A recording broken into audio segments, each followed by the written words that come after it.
यहाँ तुम? मेरे पापा को दोनों किडनी खराब है। तो यहाँ क्या करने आए हैं? डिप्टी सीएम को पैसा दे दिया? दे दिया। क्या कहा उन्होंने? उन्होंने क्या देखेंगे, उन्होंने कहा किसका है, मैंने कहा मेरे पापा। क्या करते हैं तुम्हारे पापा? वो होटल में काम करते थे, अब उनकी दोनों किडनी खराब हो गई। कहाँ रहते हो तुम? बेला करते थे। क्या नाम है उनका? मेरे पापा का राम नरेश। तुम्हारा? सचिन कुमार। पढ़ते हो? पढ़ता था, अब छोड़ दिया। क्यों छोड़ दिया? तो कोई घर में कमाने वाला नहीं। तुम अकेले लड़के? अब क्या करते हैं? अब एक समोसे की दुकान खोले, उसमें रहते हैं। तुम्हारा नाम? मेरा नाम सचिन। नमस्कार, स्वागत है आपका द न्यूज सागर में और मैं हूं सुशील मिश्रा। इस समय हम मौजूद हैं कौशाम्बी जनपद के जिला चिकित्सालय मंझनपुर में। आपको जो ये बालक दिखाई दे रहा है, इस बालक का नाम सचिन मौर्य है और इनकी उम्र महज 13 वर्ष है। कहते हैं गरीबी और संघर्ष किसी भी व्यक्ति को उम्र से पहले समझदार बना देती है। कुछ ऐसा ही सचिन के साथ हुआ है। इनकी उम्र 13 वर्ष है, लेकिन इनके छोटे कंधों पर अपने पूरे परिवार की जिम्मेदारी है। पिछले 1 वर्ष से ये अपने परिवार की जिम्मेदारी निभा रहे हैं। इनके पिता राम नरेश मौर्य, जिनको 1 वर्ष पहले बुखार आता है और बुखार का इलाज कराने के लिए वो किसी प्राइवेट हॉस्पिटल में जाते हैं, जहां पर दवा की हार्ड डोज दी जाती है, जिसके कारण इनकी किडनी डैमेज हो जाती है। अब किडनी का इलाज कराने के लिए इनको अपनी ज़मीन भी बेचनी पड़ी, मकान भी बेचना पड़ा, उसके बाद भी इनका इलाज पूरी तरह से नहीं हो पाया। ऐसे में संकट खड़ा हुआ कि परिवार कैसे चले। तो सचिन उस समय 7वीं क्लास में पढ़ रहा था। उसने अपनी पढ़ाई छोड़कर चाय और समोसे की दुकान खोली, जिससे परिवार का पालन पोषण तो होने लगा, लेकिन पिता के इलाज के लिए पैसे नहीं थे। ऐसे में आज से 5 दिन पहले सचिन को किसी ने बताया कि उत्तर प्रदेश के डिप्टी सीएम कौशाम्बी जनपद आने वाले हैं। तो सचिन उनसे मिलने पहुंच आया और डिप्टी सीएम केशव प्रसाद मौर्य से मिलकर सचिन ने अपने पिता के इलाज की फरियाद की। तो डिप्टी सीएम केशव प्रसाद मौर्य ने सचिन को पूरा आश्वासन दिया कि तुम्हारे पिता का इलाज हम कराएंगे। ठीक 2 दिन बाद सचिन डिप्टी सीएम केशव प्रसाद मौर्य से मिलने उनके आवास लखनऊ जाता है और वहां पर डिप्टी सीएम केशव प्रसाद मौर्य से एक बार फिर से सचिन की मुलाकात होती है। डिप्टी सीएम केशव प्रसाद मौर्य ने सचिन के सामने ही निर्देश दिया जिलाधिकारी कौशाम्बी को कि राम नरेश मौर्य का इलाज करवाया जाए। सचिन जी, ये बताएं कि जब आप डिप्टी सीएम से मिले तो क्या कहा उन्होंने आवास के लिए बोला और यहाँ जिलाधिकारी को फ़ोन लगाया, सुजीत कुमार जो है जिलाधिकारी, उन्होंने उनसे कहा और उन्होंने हमें जिला अस्पताल में भर्ती किया उन्होंने, और दवा भी बढ़िया हो रही है। हमने सुना है कि यहाँ जब आपकी मुलाकात हुई यहाँ जनपद कौशाम्बी में, उसके बाद आप उनसे मिलने लखनऊ भी गए थे? हाँ, गए थे। तो क्या कहा उन्होंने? उन्होंने वहाँ आवास के लिए बोला और यहाँ जिलाधिकारी के पास फ़ोन लगा के बोला। और क्या आश्वासन दिया आपको? हमें दवा के लिए आश्वासन दिया और आवास के लिए बोला था जी।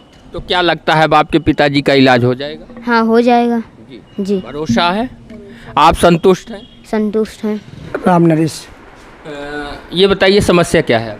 समस्या सर जी मेरे को ये हुआ, मैं पिछले साल 1 महीने में मेरे पास बुखार आया तो मैं वैष्णो हॉस्पिटल में भर्ती हुआ। तो भर्ती हो गया तो उसमें मुझे आईसीयू में इलाज हुआ तो मेरा जब गोड़ हाथ सूझ ही आया 15 दिन में, तो उसने मुझको जवाब दे दिया तो मैं इलाहाबाद गया। तो इलाहाबाद में कोई भर्ती होने का जुगाड़ ही नहीं था। तो फिर मैं अपोलो गया। अपोलो में जब गया तो वहाँ मेरा इलाज हुआ तो पता लगा कि दवाई के ज़रिए से आपकी किडनी ख़त्म हो चुकी है। तो इस करके सर जी फिर मैंने अपने पेड़ पालो घर द्वार सब बेचा। अभी तक आपने किडनी के इलाज में क्या क्या बेचा है? मैंने 1 बीघा खेत बेच दिया, 16 पेड़ बेच दिया, 2 घर थे वो भी बेच दिया। अब एक समोसे की दुकान डाला हूँ, उसी में थोड़ा 100-200 का खर्चा चल रहा है सर जी। अब मैं सरकार से यही मदद मांगता हूँ कि मेरे इलाज के लिए मदद करें, मेरे बच्चों को पढ़ाने लिखाने के लिए। कितने बच्चे हैं? मेरे अभी 3 बच्चे हैं सर जी। हाँ, अभी 4 से 5 दिन पहले डिप्टी सीएम केशव प्रसाद मौर्य जी यहाँ पर आए थे कौशाम्बी में, तो आपका बेटा उनसे मिला था, जिसका वीडियो वायरल हुआ। तो केशव मौर्य जी से, डिप्टी सीएम से आपको क्या कुछ मदद मिली? हाँ सर जी मिली है, मुझे अभी कार्य हो नहीं रहा है। हाँ उनसे कैसे फुल पावर मिला हुआ है मुझे। यहाँ अभी लोग सब कई दबा के रखे हैं, अभी काम हमको कार्य मिल नहीं रहा। अभी कैसा कार्य चाहते हैं? कार्य चाहिए सर जी, मुझको इलाज का पैसा चाहिए, इलाज मुझको चाहिए, चाहे मेरा एस्टीमेट बनवा दे, चाहे कहीं से। मेरा भी हुआ नहीं अभी सर जी कुछ। सरकार तो आपको आपका इलाज करा सकती है। हाँ इलाज मुझको चाहिए सर जी, बस राम नरेश नाम। तो राम नरेश जी ये बताएं कि जब से डिप्टी सीएम से मिलने के बाद से जिले के अधिकारी क्या आपकी मदद कर रहे हैं?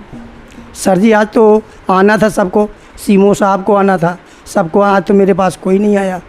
आज मैं यहाँ बैठा हूँ सुबह से, कोई मिलने भी नहीं आया। इस दौरान जब आपकी पिछले 1 साल से तबीयत खराब है तो आपके घर का खर्चा कैसे चल रहा है? खर्चा यही चल रहा है सर जी, एक मेरा रिश्तेदार था तो 5,000 रुपये दिया है, तो मैंने एक समोसे की दुकान डाला, उसी मेरे बच्चे सब लगे रहते हैं, बच्चे की पढ़ाई लिखाई सब छूट गई पैसे के चक्कर में। अब कोटा में एक राशन 10-12 किलो 15 किलो मिलता है, उसी में से भोजन होता है सर जी। बस जमीन अभी कितनी बची? कुछ नहीं बचा, एक धूर नहीं बचा।